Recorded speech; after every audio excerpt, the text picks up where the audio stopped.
President Biden's acting attorney general has officially rescinded the Trump administration's zero-tolerance immigration policy. That's the policy that led to the separation of more than 3,000 migrant families. NBC News Justice correspondent Julia Ainsley has been following this story closely for years. She joins us now. So, Julia, good morning. So, former President Trump signed an executive order back in 2018 ending separation of migrant families. So what's the purpose of this move by the Biden administration? What does it mean? Well, right now, Joe, it's largely symbolic because we know that the former President Trump, ended the separations, the systematic separations of children on June 20th, 2018. That's after public fervor just got to the point where he decided to end that policy. But he never officially took zero tolerance off the book. And what that meant was that prosecutors could prosecute anyone crossing the border illegally in federal court, even a misdemeanor, just to simply cross the border illegally without documents. The first time, that's a misdemeanor. It's not usually charged in federal court. But of course, those people could be deported, just not charged and taken into custody. But without officially removing that from the books, it meant that really anyone along the border, any of those U.S. attorneys could decide that they wanted to implement that again. So really what this means is that they're taking it off the Justice Department books. They say it wasn't consistent with their policies, with their principles, and it means going forward, no one could go look at that rule and say, now I want to implement this in my district. Julia, according to the Associated Press, a judge is throwing cold water on a key immigration priority for President Biden that was focused on deportations. What can you tell us about that?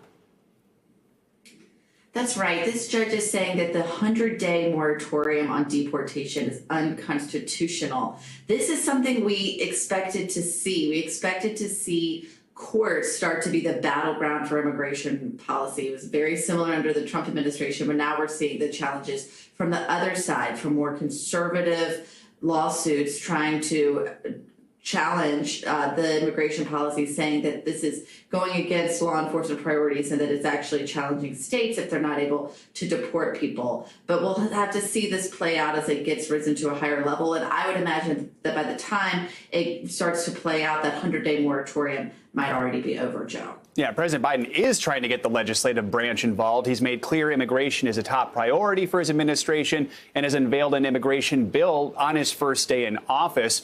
We've seen presidents try to do this, many presidents try to do this and not get the reform they want. What's the status on where this stands?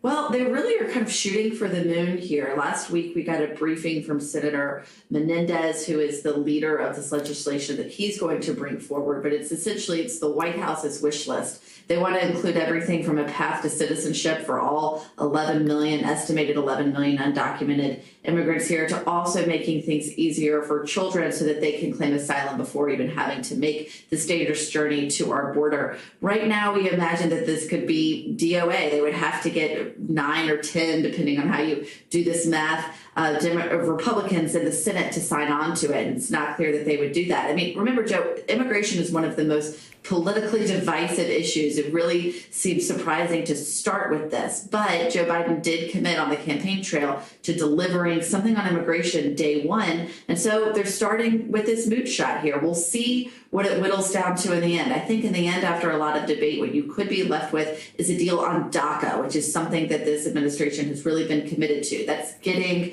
protections, permanent protections for those hundreds of thousands of immigrants who were brought here illegally as children by their parents. The divisiveness of this issue is something both Democrat and Republican presidents have seen. So we'll see what happens. Julia, thanks so much.